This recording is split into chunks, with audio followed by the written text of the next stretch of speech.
The views and opinions expressed on any program are those of the producers and/or the persons appearing on the program, and do not necessarily reflect the views and opinions of FRC Media, Bristol Community College, or the City of Fall River.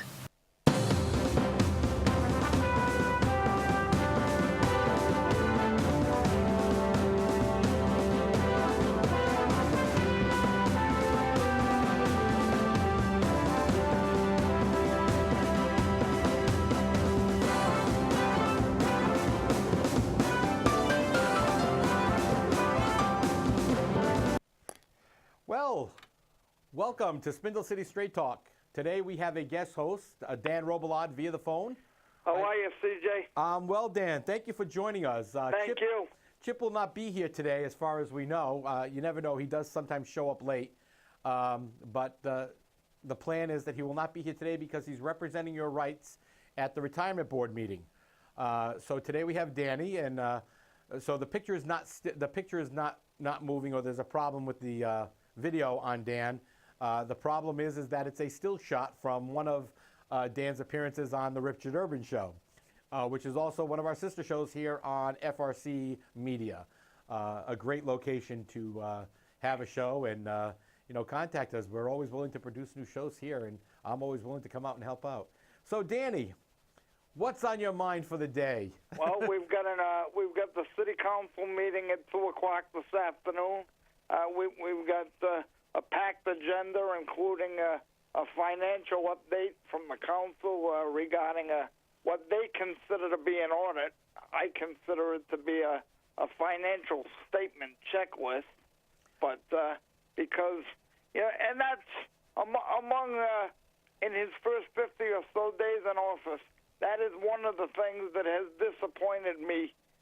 There's been a few about the Sutter administration early, but one main one is there has been no call for a complete independent financial audit. I agree. And, you, I, Chip, several other people have been calling for a full financial audit. As a matter of fact, many of us want a forensic audit. We want to know exactly where this money goes. And although we get all the promises in the world, we always fall short on turning that out. But I think what's really interesting is that we have a city council of 9 who have always voted for whatever administration Civ wants. See, the problem in Fall River isn't that we don't have enough money. The problem is we spend too much money. Oh, absolutely. And not only do we spend too much money, but when we spend money, we spend it in the wrong places, having a lack of priorities. Oh, that's a given, and we know that. And sometimes I feel so tired, and I'm sure you do as well, Danny, when we go to the city council and we sit there for our 3 minutes and we speak and we are very serious about what we're talking about, and we present some of the facts that we have. And you have city councilors who are moving papers around, playing with their texts and chit-chatting with each other, staring off into space. I really want to sit there and say to them when they start doing that, hello, I'm a citizen, I'm a taxpayer, I'm important. I hope what you're doing is more important than what I'm saying. And if it is, it shouldn't be done here. But today, once again, we'll have at least an 8-member council, as I understand that due to the odd time set by the council president for this meeting, Dan Rigo will be absent, and maybe Paul Da Silva will be in Arizona. Who knows? We're looking at a situation where, again, the rights of the people to be heard and the rights of the people to hear what is going on is not taken into consideration by the city council president. Nope. And again, this is the man who thinks that he can do and say whatever he wants, violate city ordinance, violate Cushing's rules of order, and it doesn't matter. It doesn't matter. And the biggest problem that these people have, and I've got to give a shout out to Mike Dion, because yesterday I brought papers into him in regards to a violation I had filed, an alleged violation. And he goes, I don't take this personal. And I said, you know, Mike, that's the same thing here. Business is business. He goes, exactly. He says, and I don't take it personal. But Well, the people on the city council take it personal. Yeah, and see, that's the problem. If more people that ran the departments and the agencies among City Hall and Government Center, which, by the way, is the people's house, okay, then we'd have a much more effective government. But the problem with the Magnificent Nine, as you've called them, is everybody takes everything personal because, you know, they go in there with the best of intentions, but then very shortly thereafter it becomes about them getting elected and preserving what prestige they have or they believe comes along with that seat. Yeah, and you know, I've heard councilors say, I've served on this council for X number of years, and I have done the best job possible, and look at what Fall River has become. Exactly. These people have served for 10, 15, 20 years, back and forth, on and off the council. Some of them have served continuously. And they say, look at what Fall River's become. I mean, is this your claim to fame? I believe now the two longest-serving city councilors without interruption are now President Joe Camara and City Councilor Casey. And, I mean, and then, of course, your next in line after that is, I believe, Linda Pereira, and then a term serving, not uninterrupted. I think you have, you know, Linda Pereira's got like 20 years plus, and Leo Pelletier, who has, what, 29? Yeah. So these are people, and so with this collective group of people, you would think that something could come out of Fall River that's positive, that we've made a change. The claim to fame for Linda yesterday, I believe it was, on the radio was, well, John Perry did such a great job of cleaning up the Iwo Jima Memorial. He removed all that snow. Yet Kenny Pacheco's saying on the other side that we can no longer remove snow unless it's a public safety issue. Well, as you know, the Department of Community Maintenance has an old fleet of equipment, okay? It's one of the things that I would actually consider spending some money on. You know, I like your plan for snow removal. It'll never get implemented, but that's what we should be doing. But you know what? We've had 37 years since the last big, huge snowstorm, the blizzard of '78, which basically decimated the entire region. Yeah. And you would think in 37 years, they would come up with an effective plan of handling a huge snowfall. You would think, but again, this is Fall River, and we tend to, particularly in government, we sometimes change the faces, but the songs remain the same. Exactly, and the biggest problem is we go around Fall River and we say, oh, I remember the good times. I remember the 50s and the 60s and the 70s. I remember how downtown was hustling and bustling, and it was wonderful. Guess what? The world has changed. The days gone by are the days gone by. They're great to remember and great to reminisce about, but you're not going to rebuild it. You know, CJ, and in particular, we have a new mayor, and now in particular, I'm going to be watching the entire city council as always, but I'm more interested right now in 3 city councilors, okay? Particularly as this administration kicks off within the first, say, year, okay? I'm more interested right now in Ray Mitchell, Linda Pereira, and Danny Rigo. I wonder why. And that's because these are the 3 city councilors that openly supported Mayor Sutter in his quest in the historic recall election. And so now I have to ask myself, if Mayor Flanagan had made some of the proposals that Mayor Sutter is now proposing, and there'll be others down the road, I believe, that this is just the tip of the iceberg. Would Councilors Mitchell, Pereira, and Rigo have been so willing to give the mayor whatever he wanted. My guess is no. Time will tell. Well, the interesting thing that I have found over time now, in looking back over this, and I'm going to be vilified for saying it, but sometimes the devil is better than the devil you got. And I'm not saying that the recall shouldn't have happened. I think that what we did was a great success. I think the 12 people who got together and signed that petition and moved forward, the people that put together the campaign to recall it, they did a wonderful job. But again, we're living in the past. Let's move forward. Now, let's put that same work ethic, that same strength that was developed before we lose that momentum, to put in a new city council, a new school committee, and if necessary, again, a new mayor. I mean, we have to be very clear that the people have spoken, the people will speak, and their voice will be heard.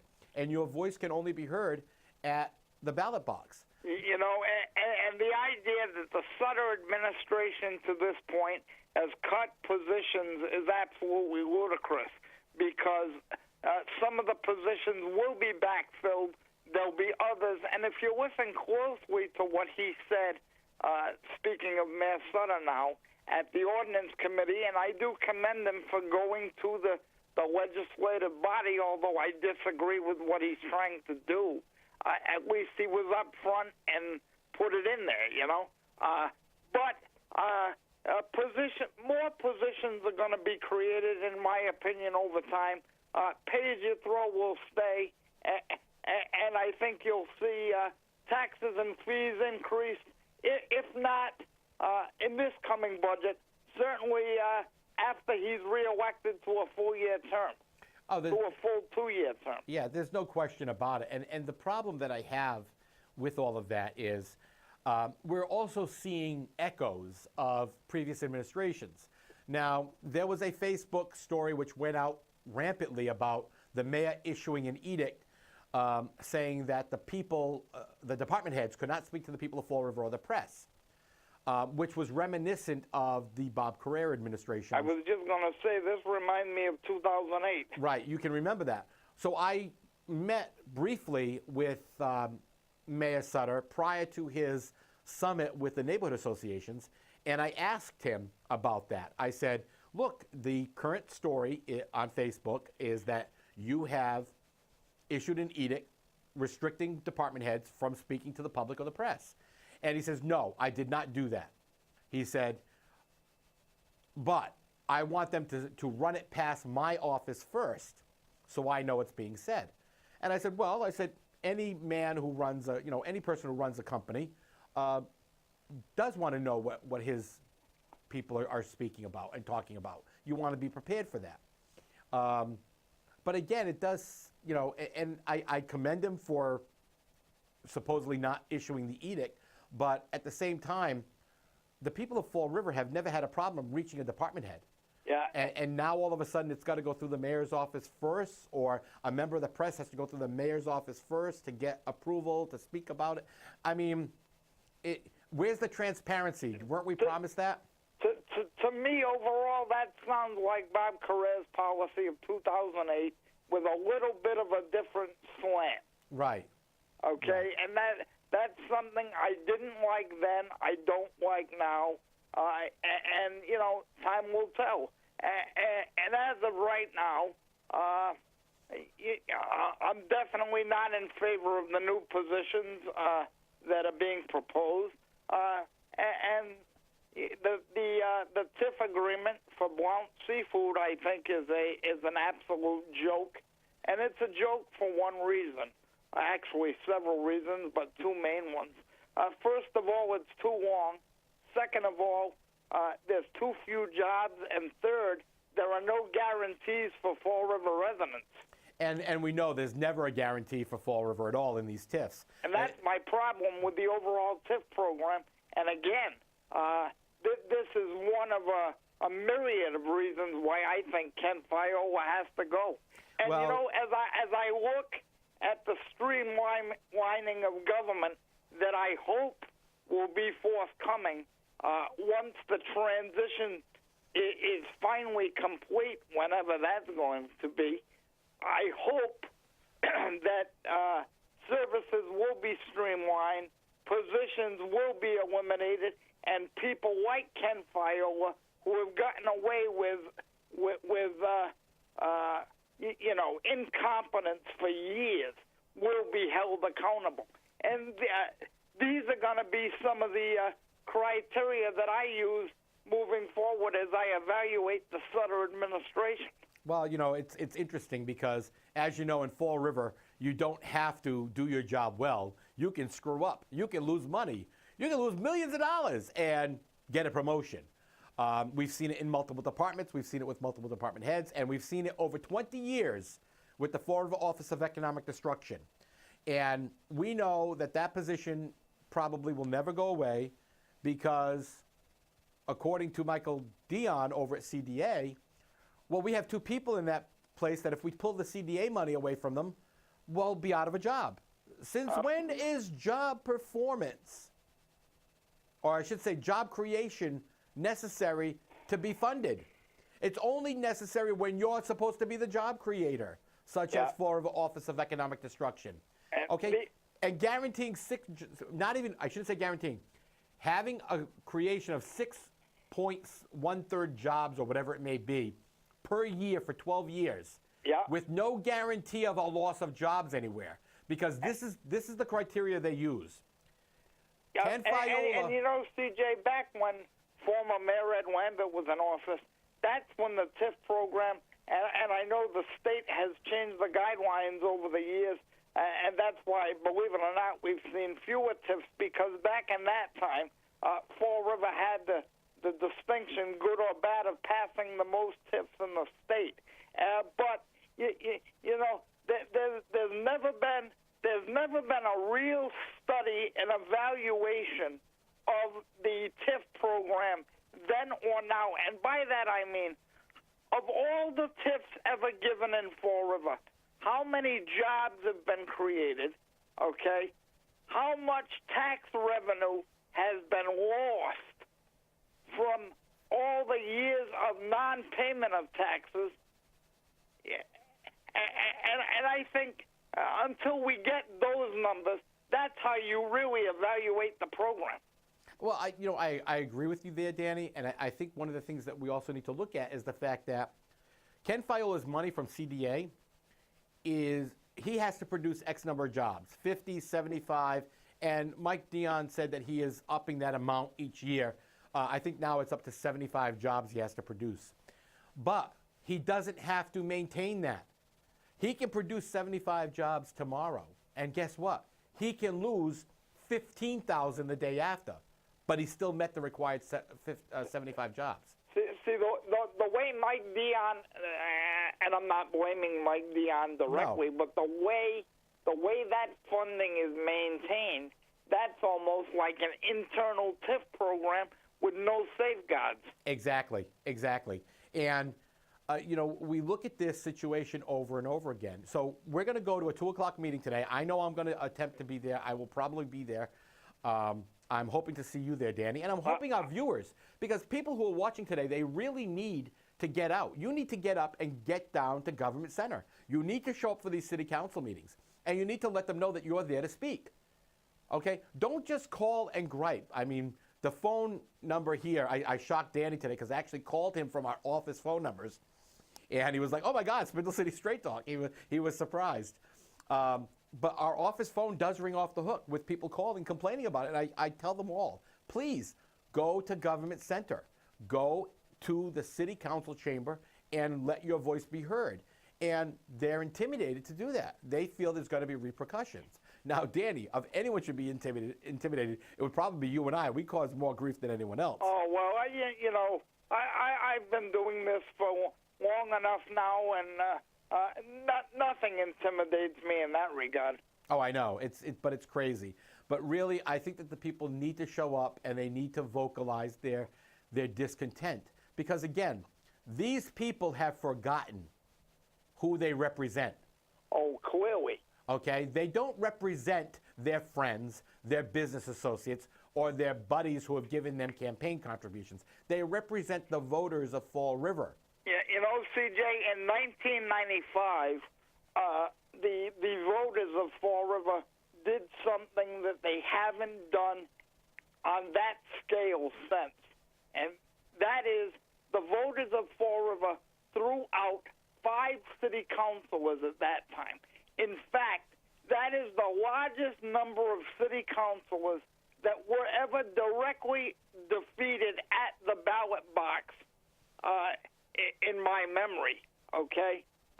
And to a large degree, I think we need to unseat a good number of the city council in this election. Now, I don't think we'll get 5 out, but we definitely need some turnaround on that council. Well, and I'm the optimist or the hallucinist because I'm hallucinating. But I keep saying that all 9 need to go, and people. You have said that. I would respectfully disagree that all 9 need to go. But certainly, even if I did think that, I don't believe you would ever see a complete council turnaround in one election cycle. No, I don't. I don't think you'll see a complete turnaround in one election either. But I think that all 9 do need to go. Number one, they're stale, okay, on the people that have been there for more than 20 years. Politics is not supposed to be a career. It's not supposed to be a career choice. But, the Supreme Judicial Court of the Commonwealth already said that the voters don't have a right to say you can only have 2 terms or 3 terms. Yeah. They said that if you want that, you have to elect people in office that are going to create a change in the legislation, which I think is the biggest joke going. When the people cannot have a voice, and when the courts don't even side with the people, that then shows why we have a problem with the appointment of judges to the bench. Maybe we need to go to elected judges, and I'm not even sure that would help.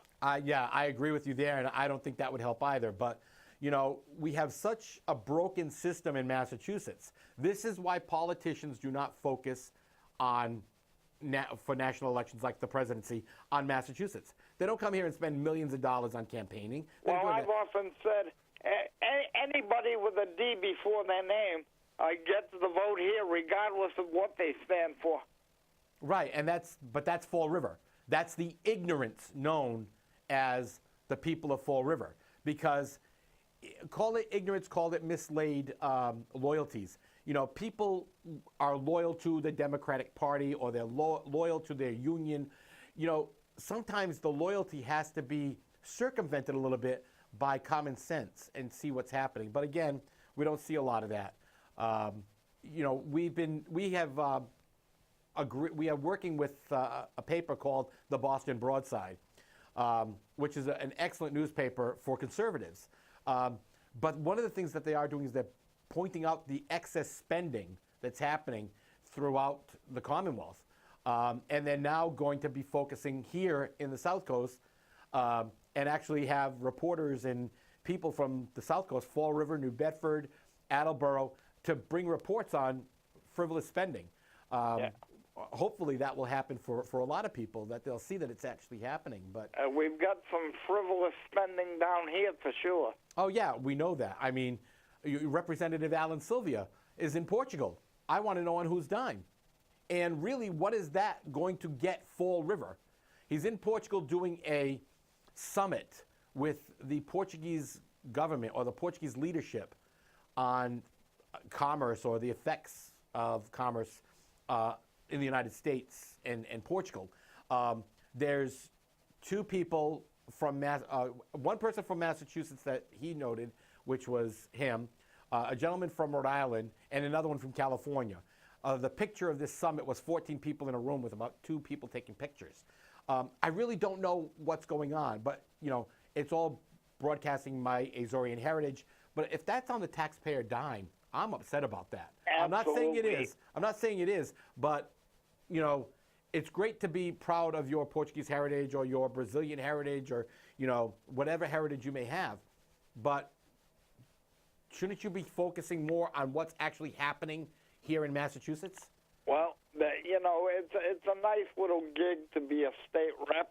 You can go and virtually hide up in Boston, and nobody nobody, unless you're an investigative reporter like you and Chip, the general public is not really aware of the goings-on of their state rep. And then they come home and they tout a few little things they've done. But it's really a nice place to hide. Yeah, it is. Something I wanted to bring up briefly, and we only have about 3 minutes left, 4 minutes left of the show. 3 minutes left of the show, actually. Healthcare. We've noticed that healthcare in Massachusetts is taking a different turn than what people are used to. Here in Fall River, we're divided along Bedford Street. If you're north of Bedford Street, you're in South Coast. If you're south, you're in Stewart or Primacare. But something a lot of people didn't realize, a lot of our seniors, and this is why I'm bringing it up on the show, is both facilities, both physicians groups, and Primacare's physician group have exclusivity agreements with an HMO for what they call a Medicare preferred plan. They can't go anywhere else. So even though you have an open enrollment period, you can't go to another insurance company because even though they may offer you a better deal and better benefits, because your doctor won't take it because they have an exclusivity agreement with this other insurance company. And it results in extended, drawn-out legal issues. But if you have Medicare Standard, which is Medicare A and B, and another co-insurance, you're fine. But the city's doing the same thing because they're cranking up the co-pays by doing what they call an unregulated health plan. And that's what these micro HMO, these Medicare preferred programs become with this particular HMO company based here in Massachusetts, where they become unregulated micro HMOs. Well, and it all started on the local level last year, a couple years ago, when the Flanagan administration wanted to make massive changes to the employees' health care, and it was supposed to prevent a lot of savings, which of course we never saw, and the premiums went up for the people that pay the bill, you know? Well, and this is the problem. Our seniors are always the ones taking the hit. It's the retirees taking the hit. It's the seniors. It's the people on Medicare. It's the people who can barely afford their medication, and they got to decide whether they're going to buy cat food for dinner for themselves or buy their pills.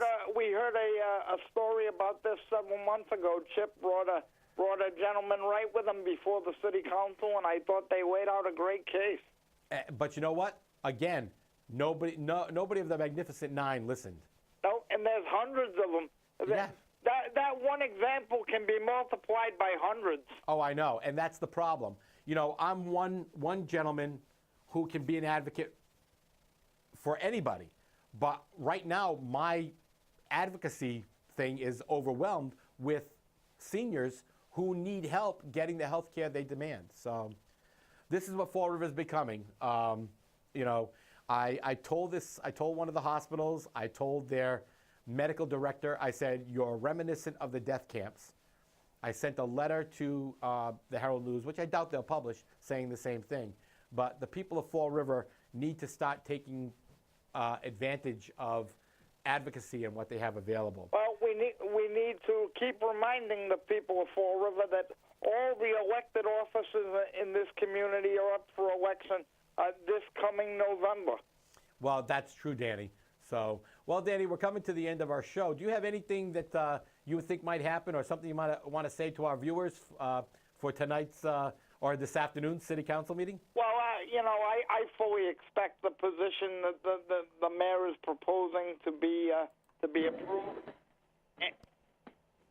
Yeah, because they don't have a backbone. So, are you there, Danny? Danny, did I lose you? I guess I did. Well, thank you for watching Spindle City Straight Talk.